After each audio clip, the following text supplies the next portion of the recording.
नहीं दे पाती। डॉक्टर उसके सारे टेस्ट करके उसे भेज देता है और जब सुजैन ऑफिस जाती है तो उसे पता चलता है कि उसका वो पुराना एम्प्लॉय जिसके साथ उसका अफेयर था और जिसके साथ वो घर छोड़कर जाने वाली थी वो वापस आ चुका है। दरअसल ये शादीशुदा था और अब वो सुजैन को बताता है कि मैंने अपनी वाइफ को डाइवोर्स दे दिया है और वो उसे जस्टिफाई करने की भी कोशिश करता है कि उस दिन वो रेलवे स्टेशन पर क्यों नहीं आ पाया, लेकिन सुजैन उसकी बात नहीं सुनना चाहती। वो कहती है कि अब मेरी जिंदगी बदल चुकी है और वो बिना सुने वहां से चली जाती है क्योंकि सुजैन की जिंदगी में अब चार्ल्स ही सब कुछ है, वही उसकी दुनिया है, वो उससे बहुत प्यार करती है।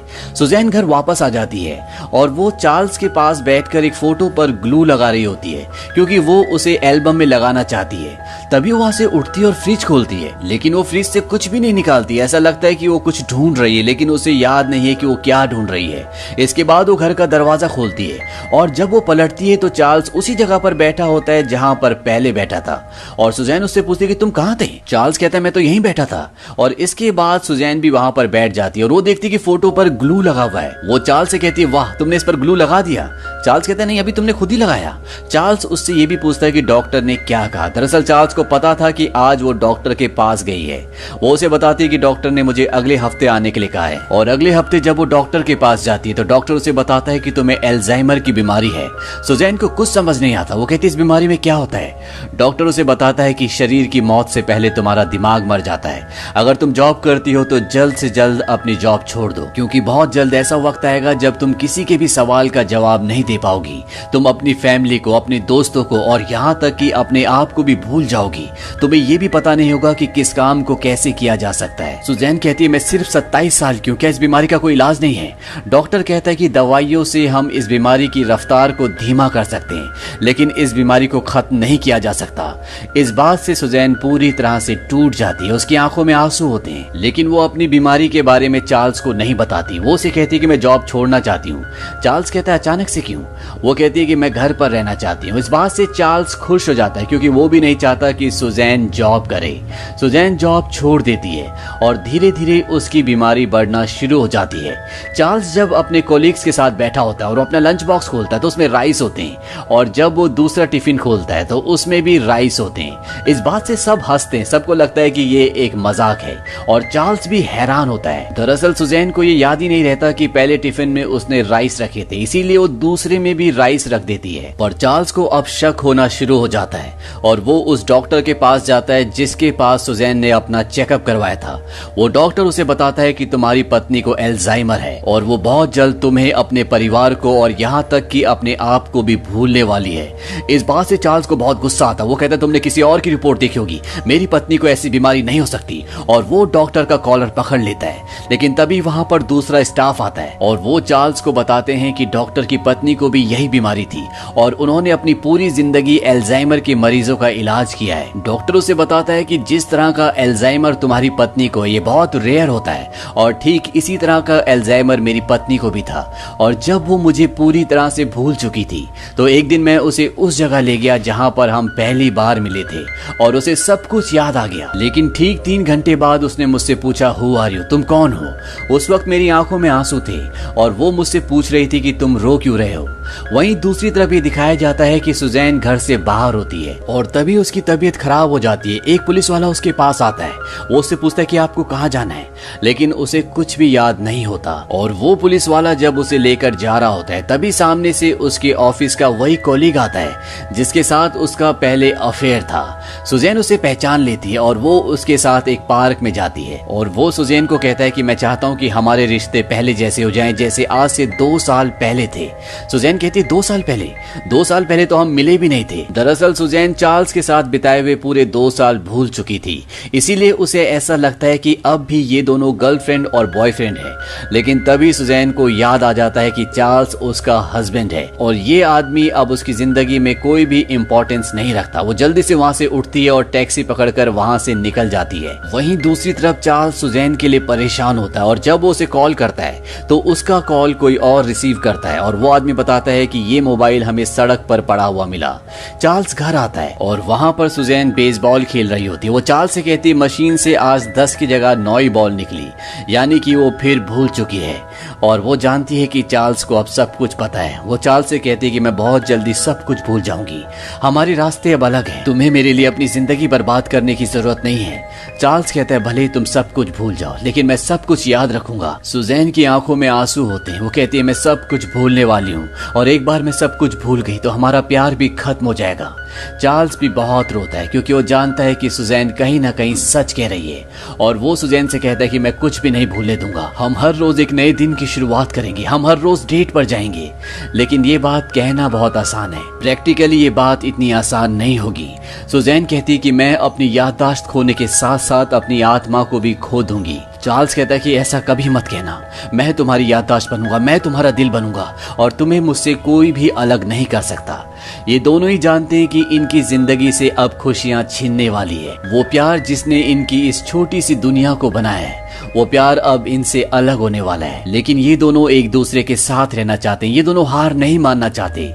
चार्ल्स घर पर हर जगह नोट्स लगा देता है ताकि सुजैन कुछ भी ना भूले और जब वो ऑफिस जा रहा होता है तो वो चार्ल्स को कहते हैं कि आज जल्दी घर वापस आना, आज तुम्हारी मॉम का बर्थडे है और मैंने अपने पेरेंट्स को भी बुला लिया है। चार्ल्स वहां से चला जाता है लेकिन चार्ल्स के आने से पहले यहाँ पर सुजैन का वही कोलीग आता है जिससे उसका कभी अफेयर था और सुजैन को लगता है कि ये चार्ल्स है। वो उसे अंदर लेकर आती है। वो कहता है कि मुझे यहाँ पर नहीं रुकना चाहिए, हमें कहीं और जाकर बात करनी चाहिए और वो सुजैन को समझाने की कोशिश कर रहा होता है लेकिन सुजैन को लगता है कि यही मेरा हस्बैंड है और वो उसके गालों पर हाथ लगाकर कहता है कि तुम्हें क्या हो गया। और तभी वहां पर चार्ल्स आ जाता है और चार्ल्स से देख लेता है। सुजैन चार्ल्स को देखकर उस आदमी के पीछे छुप जाती है। वो कहती है कि ये कौन है। दरअसल वो चार्ल्स को पहचान नहीं पाती और चार्ल्स इस आदमी को यहाँ पर बहुत बुरी तरह मारता है और जब चार्ल्स उसे मार रहा होता है तो सुजैन को ऐसा दिखता है कि वो आदमी चार्ल्स को मार रहा है और तभी यहाँ पर सुजैन की फैमिली आ जाती है और सुजैन का इस लड़ाई की दिमाग पर इतना गहरा असर पड़ता है कि वो बेहोश हो जाती है। सुजैन को हॉस्पिटल ले जाया जाता है और अब चार्ल्स सुजैन की फैमिली को उसकी एल्जाइमर बीमारी के बारे में बता देता है। सुजैन के डैड चार्ल्स को कहते हैं कि तुम्हें अब सुजैन की चिंता करने की जरूरत नहीं है, तुम उसे संभाल नहीं पाओगे, इसीलिए वो अब हमारे साथ रहेगी।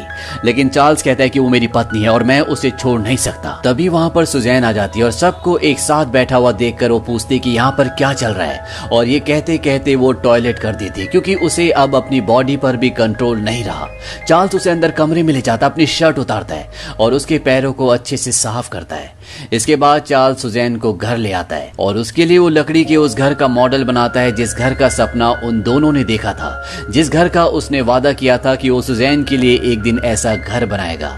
सुजैन उस मॉडल को देखकर खुश होती है। सुजैन उसको दिन में कई बार आई लव यू कहती है लेकिन अब वो उसे उसके नाम से नहीं बल्कि अपने एक्स बॉयफ्रेंड के नाम से बुलाती है क्योंकि उसकी रिसेंट याददाश्त धीरे धीरे खोती जा रही है। उसे अपनी पुरानी बातें अब भी याद है और इस बात से चार्ल्स को बहुत दुख होता है। और चार्ल्स जब घर पर नहीं होता, वो काम पर गया होता है तो सुजैन को एहसास होता है कि उसकी वजह से चार्ल्स की जिंदगी पूरी तरह से बर्बाद हो रही है और वो उसके लिए एक लेटर लिखती है। वो कहती है कि मैं तुम्हें रोते हुए नहीं देख सकती, भले मैं तुम्हें पूरी तरह से भूल जाऊं लेकिन फिर भी तुम हमेशा मेरी जिंदगी का एक हिस्सा रहोगे। मैं तुम्हें कभी भी भूलना नहीं चाहती लेकिन मैं अपने माइंड को कंट्रोल नहीं कर सकती। मैं तुमसे बहुत प्यार करती हूँ, मुझे माफ कर देना। और ये लेटर लिखने के बाद वो घर छोड़कर चली जाती है और जब चार्ल्स को ये लेटर मिलता है तो पूरी तरह से टूट जाता है। वो बहुत रोता है लेकिन उसे नहीं पता कि अब सुजैन कहाँ पर है। और साथ ही साथ सुजैन ने डाइवोर्स पेपर पर साइन करके अपने डैड को दे दिया था और जब सुजैन के डैड वो पेपर चार्ल्स के पास लेकर आते हैं तो वो उस पेपर को फाड़ देता है और वो कहता है कि सुजैन को मुझसे कोई भी अलग नहीं कर सकता। लेकिन चार्ल्स अब पूरी तरह से टूट चुका है, उसका कहीं भी मन नहीं लगता, वो हमेशा खोया खोया रहता है और वो किसी भी हालत में सुजैन को पाना चाहता है। वो पुलिस स्टेशन में जाकर उसकी मिसिंग की रिपोर्ट भी लिखवाता है और एक दिन जब वो लेटर बॉक्स चेक करता है तो उसमें बहुत सारे लेटर्स होते हैं और इसमें एक लेटर सुजैन का भी होता है और उसमें लिखा होता है कि आज मुझे तुम्हारी याद आ गई, इसीलिए मैं तुम्हें लेटर लिख रही हूँ। मैं तुम्हें बहुत प्यार करती हूँ और तुम एक बहुत अच्छे हस्बैंड थे और साथ ही साथ उसने आसपास की जगह का डिस्क्रिप्शन भी लिखा होता है, जिसमें उसने कई पहाड़ों के बारे में लिखा होता है। और उस डिस्क्रिप्शन के हिसाब से चार्ल्स सुजैन को ढूंढना शुरू कर देता है। वो उसे बहुत ढूंढता है और फाइनली वो उसे एक हॉस्पिटल में मिल जाती है। वहां पर नर्स उसे बताती है कि कभी कभी वो अपने कपड़े ठीक से भी नहीं पहन पाती। वहां पर एक फोटो भी होती है जो सुजैन की और चार्ल्स की होती है। उसे बताया जाता है कि उसने सारी फोटोज फाड़ दी सिवाय इस एक फोटो के। और जब चार्ल्स बालकनी में जाता है तो वो देखता है कि वहां पर सुजैन बैठी होती है। सुजैन भी उसको देखती है और उसके हाथ से उसकी स्केच की बुक गिर जाती है। चार्ल्स उस बुक को उठाता और खोल कर देखता है तो उसमें सुजैन ने कई सारे स्केच बनाने की कोशिश की होती है। दरअसल वो चार्ल्स का चेहरा बनाने की कोशिश कर रही होती है जो उसे अच्छे से याद नहीं आता। चार्ल्स सुजैन को कहता है कि तुमसे मिलकर अच्छा लगा। वो कहती है क्या मैं तुम्हें जानती हूँ। और इसके बाद चार्ल्स, सुजैन और नर्स कैफेटेरिया में बैठे होते हैं और चार्ल्स ने जानबूझकर वही परफ्यूम लगाया होता है जो सुजैन के अंकल उसके डैड लगाते थे ताकि उसे कुछ याद आ सके। और सुजैन को याद आता भी है। वो कहती है ये खुशबू मेरे अंकल से आती थी और किसी और से भी आती है, लेकिन वो चार्ल्स को याद नहीं कर पाती।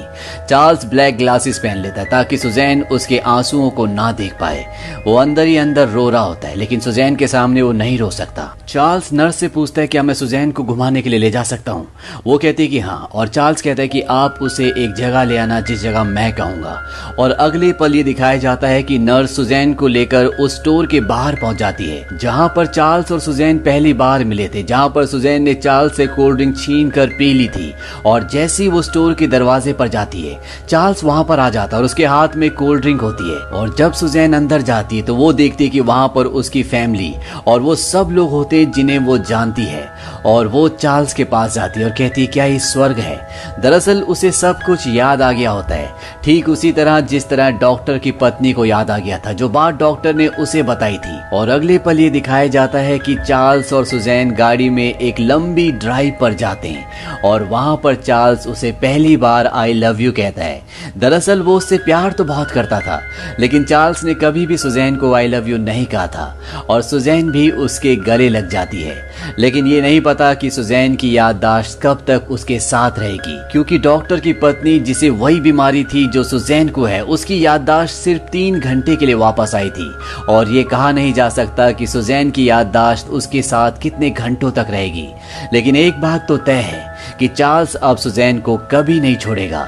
और इसी के साथ ये कहानी यहीं पर खत्म हो जाती है। ये फिल्म सन 2004 में रिलीज हुई थी और कहा जाता है कि कोरियन इंडस्ट्री में आज तक जितनी भी लव स्टोरीज बनी है ये उनमें से सबसे बेहतर कहानी है। इस फिल्म की IMDb पर रेटिंग है 8.2। उम्मीद करते हैं कि ये कहानी आपको पसंद आई हो।